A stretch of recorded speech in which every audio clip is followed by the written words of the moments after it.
quite a privilege and an honor to have here at Calabash TV the Managing Director of First National Bank, Mr. Johnathan Johannes. Welcome to Calabash TV. Thanks for having me. It feels good being here. Yes, and certainly we're happy that you're here with us, and we have some hardware that we'll be talking about in just a little while. Yeah, quite a bit, yeah. Quite a bit of hardware, yeah. And well-deserved, extremely well-deserved.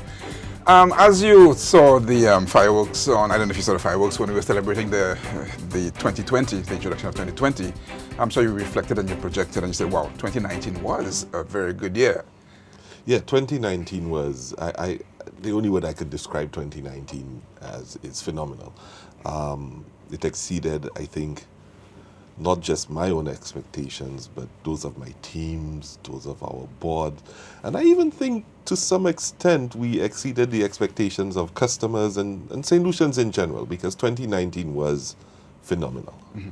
And then the bank has done a lot of work to deserve everything that you've deserved for past 8 decades and so on. When you, at the start of 2019, you look down the road, obviously you're planning to, customer service is your key thing. Profitability is also critical. Do you anticipate those kinds of accolades? Well, to be quite honest, I keep saying it over and over again that we don't do what we do for accolades. We do it because we believe it's the right thing to do, and we do it because we want to be better than we were yesterday. You can talk to any one of the associates at First National Bank and they'll say to you, our rally cry, our mantra is from good to great. And what it says is that today's great is tomorrow's good. So you must continue to strive to be great every single day. And that's what drives us. Being great for each other, being great for shareholders, being great for our customers, and being great for our country. And when we start off the year, we focus on that, and every action that we take is driven by that. And if accolades come as a recognition for the good work that we have put in, it's just that extra reward that we get. But no, we set our year on being better than the previous year and just getting things right and looking at where we fell short and trying to close those gaps. Mm-hmm. You said being great for the country, and obviously you play a part too in national development, but also in building self-esteem as a national institution. Talk to us about that aspect of it, the role that First National has in representing what is truly St. Lucia. Well, for the past 81 years, First National Bank has been a beacon of what we as a St. Lucian people can achieve. It was founded by St. Lucians for St. Lucians, and up to this day we continue to hold those values true and dear. We are 100% St. Lucian in every aspect, from shareholders to directors to management, even to staff. So it's an institution that I think has at its roots St. Lucian ingenuity, St. Lucian industriousness, and we feel proud when our country does well, and our country should feel proud when First National does well as well. So I think when you look at what we represent, along with many other local companies, we represent the best of what St. Lucia has to offer in terms of business. So I think we have played a good role in being solid beacons for St. Lucia in 2019, and I hope we can continue doing that well into the future. It's a good demonstration of what St. Lucians can achieve from their own St. Lucians who are in key decision-making positions, who can decide for the country, and that we don't have to rely every time on external sources to do for us. Talk to us about that element of it too, because you know, St. Lucians sometimes believe that we can't resolve all our issues, but you can. You know, I will say this to you. There are roughly 175,000 St. Lucians living on island, and one of us won't have all the answers. But I'm a firm believer that the solution to any problem facing a business or facing the country can be solved with wide consultation. And I think we have approached it that way at First National, where we involve a lot of stakeholders to help us get better. Occasionally we have to draw on references from outside St. Lucia, probably even outside of the region, because at the end of the day, our focus is not being the best in St. Lucia or the best in the OECS or even the best in the Caribbean. We need to dream big and aim for being the best in the world. I always say to people, I love what Butch Stewart has done with sandals, because if you go back and look at the history, he bought a dilapidated property in Jamaica. And today, it's recognized as the world's best all-inclusive.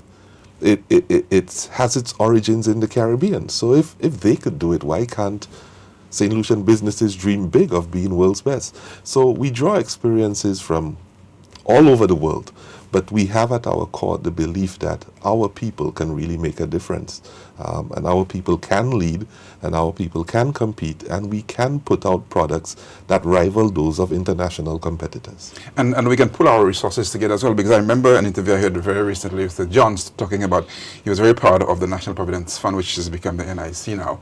And he also mentioned First National Bank as an indigenous organic institution. So that means as St. Lucians we can pool resources and achieve great things. Yeah, we really can, because what we are today is because a group of St. Lucians decided to pull their personal resources to create First National.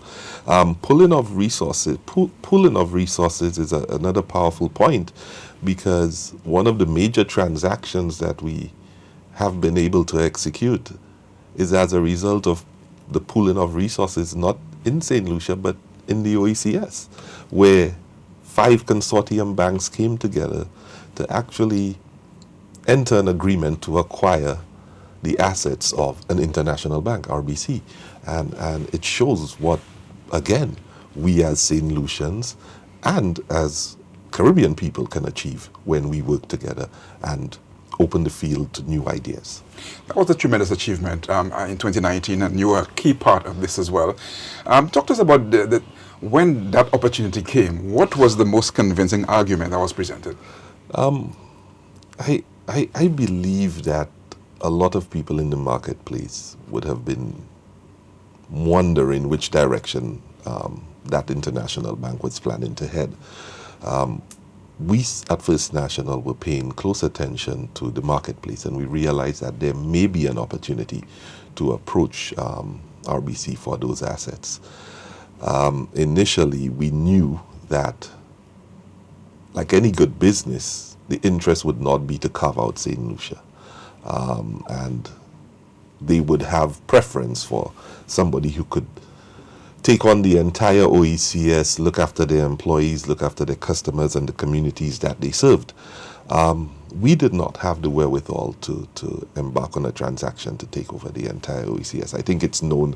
You look at our balance sheet, you look at our P&L, you know our limitations, and we do too. But I'm a firm believer in cooperation, and I don't need to own it all. If we can come together to achieve a common goal, I would fully support it. So we actually approached most of the indigenous banks on the other islands where RBC was represented, and it was a pretty easy task to at least convince my fellow MDs that this is something worth pursuing. It got a little more challenging when you got to the board level, because each of our boards consist of about 10 people, so you had to convince almost 70 people to buy into this vision. But thankfully, I think timing, we were able to sell a compelling story, and I think too, people realize that in our limited land masses, with limited population sizes, the opportunities for growth organically are very limited, and we have to take some bold steps and bold decisions. I think RBC saw in us an ideal partner, because who cares more about the countries and communities than the indigenous banks who could never leave? So partnering with us, I think, was a good choice that they felt, and they felt that we demonstrated the values necessary to continue the legacy that they would be leaving behind. I also want to say thank you to them for choosing us, because I'm sure they had many other suitors. It's a good lesson for the wider CARICOM region as well, because it's happening in the OECS. And I suppose now that the narrative can be that, listen, the wider CARICOM region can come together. Yeah, I think there are a lot of commonalities that countries face. Using our example, all our banks operate in the same ecosystem, you know. So it was fairly easy for us to find those common gains that we could rally around. And the little nuances that come up now and then, we need to see those as distractions and stay focused on the goal. So I think that even when you look at CARICOM and how we can apply our own learnings to CARICOM, we need to focus on the big rocks, you know, those things that will make a difference, and tackle the nuances as they arise, and sometimes just realize that it's a distraction. And I think with firm leadership and firm guidance, a lot can be achieved across CARICOM, across the Caribbean, and across businesses in the Caribbean as well, because there's a lot of opportunity for cooperation. I will say this as well. One of the compelling reasons for the transaction is centered around the fact that we have a number of banking licenses in circulation today. And previous governor of the central bank, Sir Dwight Venner, if people paid attention, he was one who always advocated for consolidation and amalgamation. And it's known, the region is overbanked. There are too many banks in the OECS space. We felt it would be a disservice to allow another entity to acquire RBC and enter this space, adding to the banks. It would pretty much dilute what's available for those players who were here today and allow an outsider to again reap the profits of our region and repatriate it to their countries. So we felt that as some level of national service for St. Lucia, for St. Vincent, and for all the other islands, that we as indigenous banks needed to step up and take this opportunity to run our economies, to contribute greater by keeping the profits in these countries and rewarding the St. Lucian workers, the Vincentian workers, the Antiguan workers, and investing those profits back into large-scale infrastructure projects to help drive the economy and our people further.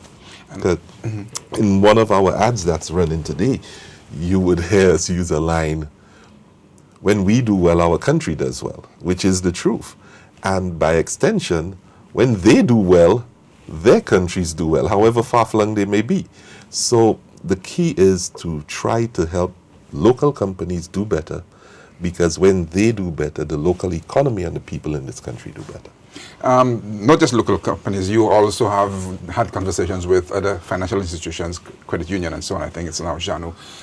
So basically that kind of conversation you want to encourage. Yeah. I mean, we operate in the financial services sector in St. Lucia, and many people, when I just joined the bank, questioned me about the performance of some other institutions in the sector. And I said to them, we are not here to see any institution perform bad. A poor performing institution in the sector does not speak good for the entire sector. We want to perform better. Everybody wants to perform better. But you can aspire to be better without wishing ill on other players. So, yeah, we always have discussions as a bankers association. We also reach out as an indigenous bank to other persons within the ecosystem, be it the credit unions, be it small savings and loans and establishments, even the microfinancing. We all talk to see how we could strengthen the sector. And I think the Bankers Association has done a fantastic job at that. And First National has also tried to see how we can also work with other indigenous entities to strengthen their own capabilities as well. Earlier you mentioned the board across the islands that participated recently. It's critical, and you have a very strong board. How does the board, because obviously there's quite a lot of temptations of other financial institutions expressing interest in First National Bank. They see a star and they want to get involved with a rising star. Talk to us about the thinking of your board members and how critical it is to have board members who are forward-thinking, progressive thinking in terms of a direction for a local bank like that. Yeah, I will start by saying it's important for the board and management to be on the same page. It's also important for them to move at the same pace. So it's not just that they have to be forward thinking, but that vision must be translated throughout the organization and there must be buy-in. I'm fortunate to have the board that I have. I say it all the time. I think I'm the luckiest executive in St. Lucia. I have a fantastic board, and I'm not just saying that because we tend to agree. We just tend to agree on the issues that matter. We have our challenges like every business relationship. We don't agree all the time, but when it comes down to bricks and mortar, they really believe in a proper case and proper analysis, and we put our personal beliefs aside in the face of real hard evidence. So that's all you could ask for. A board that's driven and makes decisions on data, evidence, and solid projections. And I think that we do have that, and that has made the job a bit easier. As I have interacted with other boards across the consortium, I recognize that the capabilities of our indigenous bank boards across the OECS has developed tremendously. And that's due to a lot of the training that is being done by the regulator and by private individuals. That's been achieved through exposure of bank board members being on other boards and other entities. So it's a strengthening of St. Lucian and OECS business leadership acumen. And we are seeing fruit in the conversations that I guess boards and managements across the sector are having. So they were able to recognize the opportunity, they were able to do the necessary analysis and provide the necessary support to help get us to where we are today. Excellent. We're here to celebrate 2019 and so much that has happened with you. Let's talk a little bit about what we know that you've been used to winning at the Business Awards in St. Lucia. The Chamber Awards, yeah. The Chamber Awards, you almost kind of own that. And again, came back pretty strong in 2019, winning the award for Service Excellence and also for Business of the Year. Yeah. Talk to us about the significance of that achievement coming for you in 2019. You know, I didn't know what to expect. I mean, we were up against some really great companies. I think we had companies like Unicoma, Coconut Bay. It was just a solid field. Mm-hmm. And to be announced the winner, it was a very rewarding experience. I think it was more so a rewarding experience for the 168 people who work at First National Bank. We work really hard. And I mean, yes, things go wrong, like they usually will, right? But I think when they do go wrong, what differentiates a good customer service experience from a great one is how do you respond when things break down or things don't go as planned? Do you run and hide? Do you avoid? Do you not respond to telephone calls? Or do you try to be better than you were yesterday? And I was really proud of the achievement in customer experience and customer service because we really try hard. And for Business of the Year, it was just the icing on the cake. It was a phenomenal year. We saw the results in the financials. I think people are now taking notice of First National Bank more than they ever did before. And that just said we did a really good job for me. With the Chamber Awards, it's always good to get recognized at home. Mm-hmm. And I tell people, no matter what international accolades you achieve, being recognized in your home country for what you do speaks volumes, larger than what you do on the international stage, because these are the people who live and die with you. They know what you do 365 days a year. You can't fool them. So to get those awards locally, I think it really put the icing on the cake for me in 2019. And you did make a comment that you want more of the private sector to get involved in the awards. Yeah, I think participating brings visibility. Winning projects that visibility to a wider field. But participating says to people, I believe that what I am doing or what I have to offer the market is of a high enough standard to compete against the best that's out there. And I think more businesses need that exposure. More businesses need to let St. Lucians know whatever I'm doing it good enough, whether I'm a small 10-man operation or a 1,000-person operation, I can compete with larger companies. And I feel that I have a compelling story to tell. So yeah, I encourage full participation, and people need to exploit their nomination, because every nominee is a winner, if you ask me. There's one person who will take home the crystal, but every nominee is a winner. If you look at the Grammys and the Oscars, think of how many singers and performing artists that there are. And each category only has 5. So you've made it into the top 5. So yeah, I'm encouraging every company out there to get in touch with the Chamber of Commerce, ask some questions about the upcoming awards, and participate. Yeah, tell your story. So these are the crystals that you received from... These are the crystals. So this is the Business of the Year one. Yeah, and I'm holding the Service Excellence. Service Excellence. Yeah. And there's another one. When we thought, you've gotten to the peak, and there's this one now. Talk to us about the significance of this and what it meant to be in London receiving this award. Yeah, so every year, the Banker magazine, which is a division of the Financial Times, they put out a call for submissions for the Bank of the Year awards. And it's really done globally, but in geographic regions. We felt, like I kept saying throughout the interview, that we had a compelling story to tell based on our previous performance. When you look at the performance financially, it was phenomenal. But we took some bold steps in terms of marketing, in terms of cultural activities. I remember when we put out that annual report in Creole. And even the idea was, well, people don't read Creole. And I said, no, it doesn't matter. It's our language. We need to start bringing it into important documents and bringing it into that business sphere.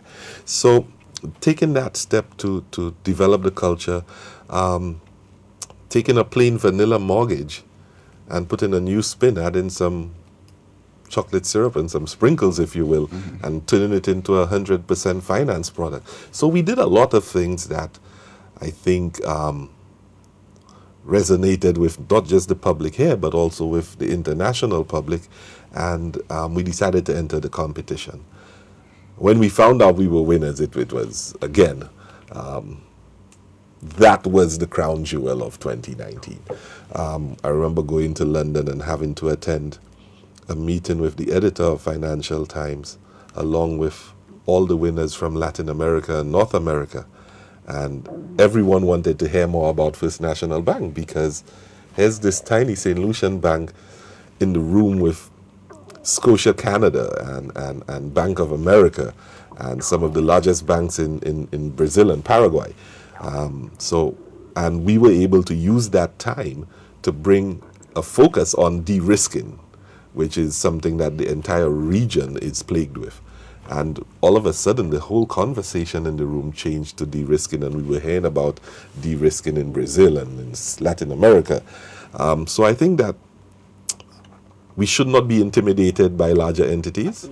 We should not let our size hold us back. And I hope that every single company feels proud about the achievement that a tiny bank from a tiny island could go out there on an international stage and represent and win. And not only that, but during the conversations with larger banks, bring light to issues facing the Caribbean. You segued nicely into another question I had. I was going to bring it later on, but since you brought it up, I know you're celebrating 2019 and you're looking forward to 2020, and knowing you on the board that you have, that a lot of exciting things ahead for St. Lucia and the bank as well. But also you mentioned it, de-risking. Yeah. There are those real issues that can threaten indigenous banks. Talk to us about how much does that keep you up at night and what are the key issues? Well, if you asked me 2 years ago, I think I'd tell you de-risking is the #1 issue that keeps me up at night. I think as banks in the Caribbean, and I'm putting on my hat as a director of the Caribbean Association of Banks, we have done a lot across the Caribbean to strengthen our compliance regimes, AML compliance, KYC standards. And I think in general you would see that the de-risking efforts of the international banks have waned. They have not started returning to the Caribbean in droves, but they are no longer pulling correspondent relationships, if I could say that. There's still a lot more work to be done to ensure that we stay ahead, not just as banks, but as countries, by updating legislation, by actually seeing some greater enforcement of money laundering legislation. And St. Lucia is one of those countries that has done a phenomenal job. I have to say hats off to not only the central bank, not only the Ministry of Finance, but also the Financial Intelligence Authority. They have done a great job in terms of how they keep a watchful eye over the transactions that take place in this financial space. I think it's fair to state that de-risking is slowly moving down the pecking order of things that keep bankers in the region up at night. And unfortunately, it's being replaced by cybersecurity. So there's always something to keep us up at night. There will always be something for us to focus on from a risk standpoint. It's just the nature of what we do. You mentioned the ECCB. I know the governor is here to do a lecture and so on. They're also going in May with digital currency and so on. Yeah. How exciting is that opportunity for not just the bank, but for solutions? I think everybody should be excited by it. Hats off to Governor Antoine and the Central Bank for spearheading such a groundbreaking initiative. The first you heard of it from a central bank standpoint was the OECS Central Bank. Now you're hearing about the death of banking as we know it, with China coming online, and Canada is looking to roll out theirs. But the first time the world really heard a central bank speak about digitizing their dollar was our own central bank. So we have a great story there. And what excites me about it is the fact that it's not Bitcoin, it's not crypto, it's an actual central bank backed digital dollar. So it's as good as the notes and coins that I carry in my wallet. People always ask me about the security of it and how it will work. And I say to them, hey, if somebody sticks you up and takes your wallet, your money is gone and they can spend it and it's untraceable.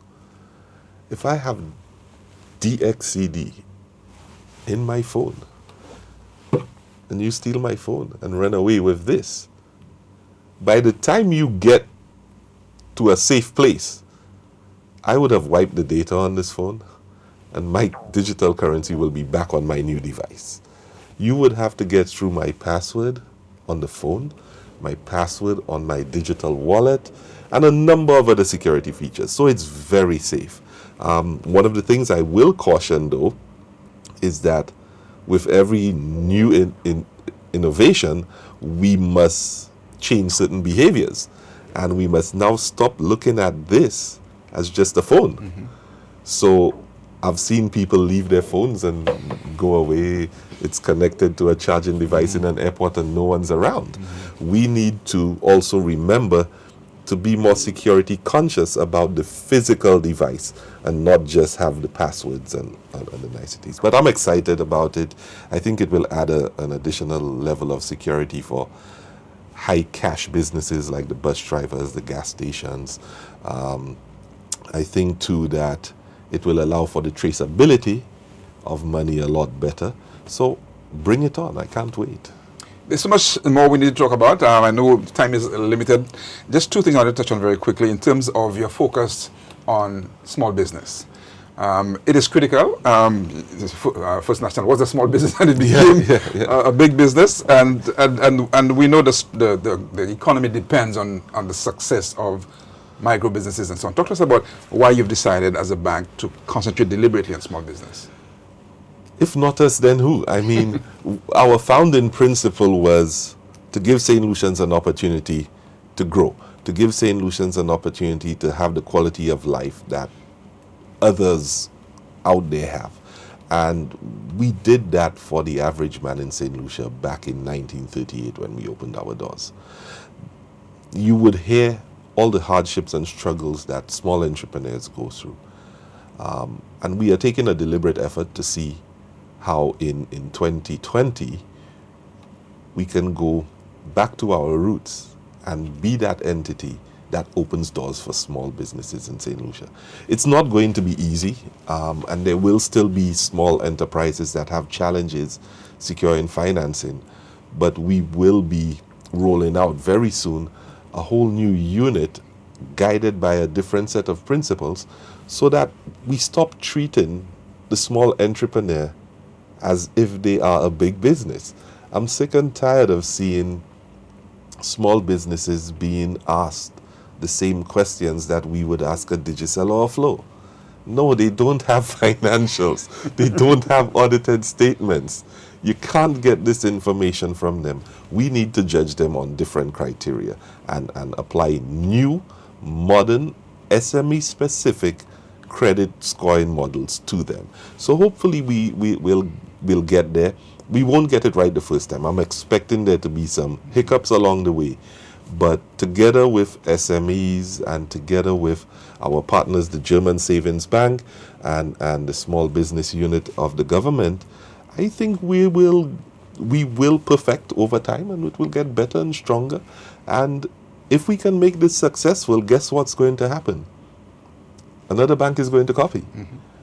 And another bank, and soon enough, there will be access to more financing for SMEs across the island. Again, strengthening the business climate and strengthening the economy. And of course, we must commend the bank as well for your focus on land ownership and home ownership and so on. It's key for making solutions feel independent as a people. Oh yeah, it's wealth creation. It's wealth creation. Mm-hmm. I don't know if you read it, an article that Earl Bousquet wrote. He was trying to talk about the person of the year, and he seemed to suggest that, listen, based on what First National has achieved, that should be our person of the year. And it was a pretty strong article, and I recommend that viewers read this article. Earl is an excellent writer, and Earl was making a point that, listen, we think we're trying to figure out who's person of the year, but the bank, not just the bank, but the board and the people who make the decisions on your staff and so on should all receive that Person of the Year award for 2019. I read that piece. I was actually a little late. I think I picked it up on Sunday. Okay. And I sat there and I was like, wow. I understand what he's saying. You know, it makes sense. We have done a lot. We have tried a lot of new things. Thankfully, we had more successes than we had failures. And our successes were large public successes, whilst our failures were quiet in the closet failures, right? Sometimes you get it the other way around, but we were blessed to get it in the correct way. And I must say thank you to Earl and thank you to The Voice for not just putting out the article, but recognizing that we are trying. And we try hard, and we had some successes, and I'm glad that he chose to celebrate these successes with us.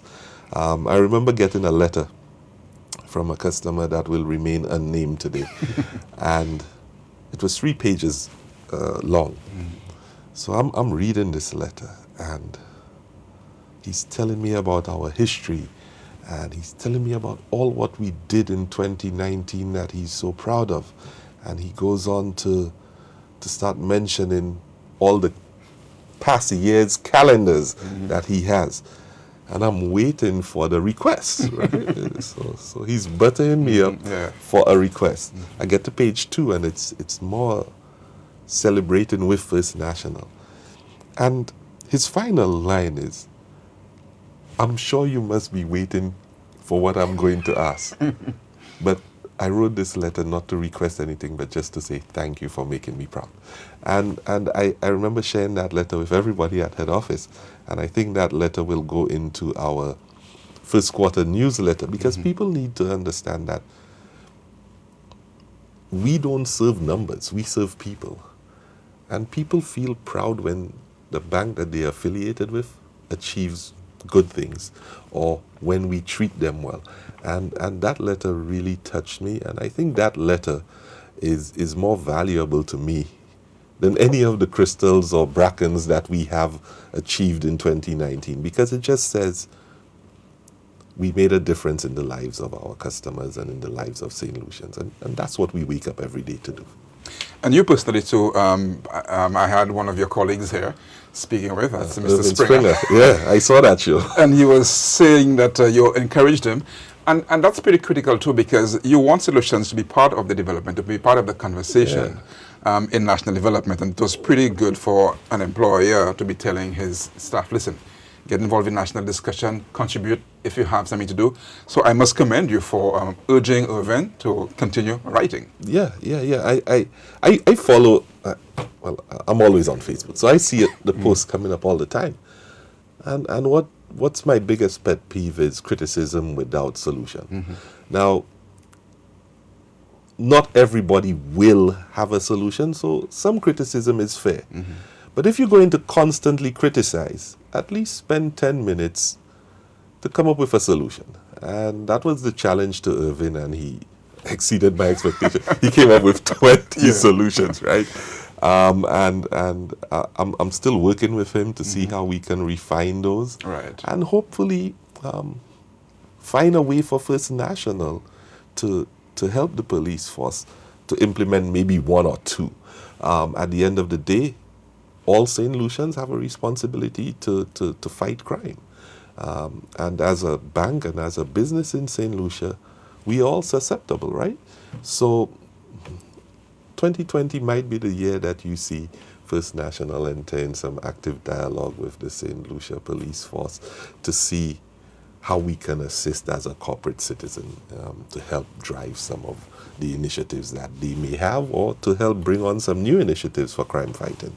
So I will reflect and echo the 3-page letter that you received from this unnamed person, commending First National, yourself, your staff. I must mention Mr. Fevrier as well, people that we know pretty well, for the work that you've done and for making us proud as St. Lucians, especially when we celebrate our 40th anniversary of independence. Yes, indeed. Which is quite critical. And as we look excitedly forward to 2020, and you look forward to your century in 20 years' time, so now is time to build a good, solid foundation. Indeed. And we're happy for what First National Bank has done. Indeed. Thank you. And thank you for your time, for being here. It was a pleasure. Thank you so much.